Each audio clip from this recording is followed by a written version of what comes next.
Rumah sakit sebagai salah satu fasilitas layanan publik bertanggung jawab untuk menyediakan fasilitas yang inklusif dan aksesibel bagi semua penggunanya, termasuk penyandang disabilitas tuli. Selain menyediakan fasilitas fisik, rumah sakit juga perlu memastikan bahwa SDM-nya peduli dan paham bagaimana cara berinteraksi yang baik dengan penyandang disabilitas tuli. Untuk mempermudah berkomunikasi dengan penyandang disabilitas tuli, idealnya setiap rumah sakit memiliki akses kepada juru bahasa isyarat yang tersertifikasi. Namun, jika hal ini belum tersedia, berikut ini adalah hal-hal yang bisa kita lakukan untuk membantu petugas rumah sakit berinteraksi dengan mereka. Selalu bertanya sebelum kita memberikan bantuan.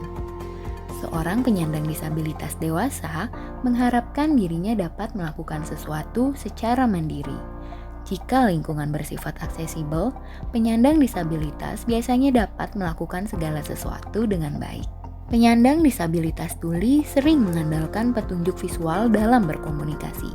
Karenanya penting bagi rumah sakit untuk menyediakan fasilitas berupa infografis untuk hal-hal mendasar dalam berobat. Di antaranya, denah rumah sakit, alur berobat, jadwal dokter, simbol, dan gambar untuk mempermudah komunikasi. Selain itu, untuk informasi antrian dan sistem pemanggilan pasien juga dapat menggunakan running text atau info visual di layar televisi. Sebelum berbicara, pastikan Anda sudah mendapatkan perhatian mereka. Coba awali dengan berbagi senyum. Melambai dengan satu tangan atau menepuk bahunya secara perlahan juga bisa menjadi cara yang efektif.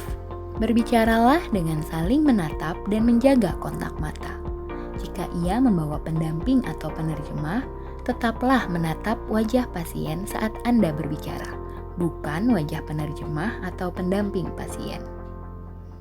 Jika berbicara dalam kelompok, jangan bicara bersamaan. Bicaralah bergantian satu persatu. Bicaralah dengan gerak bibir yang jelas, tidak terlalu cepat, tidak pula terlalu perlahan, dan tidak perlu berteriak. Gunakan ekspresi wajah dan bahasa tubuh saat Anda berbicara. Ini dapat memberikan petunjuk visual mengenai hal yang Anda bicarakan. Gunakan kalimat sederhana dengan kata-kata yang umum digunakan. Jangan lupa untuk memberi kode jika Anda mengganti subjek pembicaraan. Jika masih mengalami kesulitan, coba tuliskan maksud Anda pada kertas, layar ponsel, atau papan tulis. Anda juga bisa menggunakan aplikasi Sound to Text Converter pada gawai Anda. Bersabarlah. Jika diperlukan, Anda perlu mengulang beberapa frase dan kata penting yang belum dimengerti. Bahkan, penyandang disabilitas tuli yang mampu membaca gerak bibir pun biasanya hanya akan memahami 35% dari seluruh kalimat yang disampaikan orang lain. Pelajari bahasa isyarat. Petugas rumah sakit yang mampu berbahasa isyarat tentu akan membuat penyandang disabilitas tuli lebih merasa diterima. Sesederhana apapun itu, seperti "halo", "tolong", "terima kasih", dan "maaf". Setiap penyandang disabilitas tuli memiliki keunikan dan kebutuhannya masing-masing.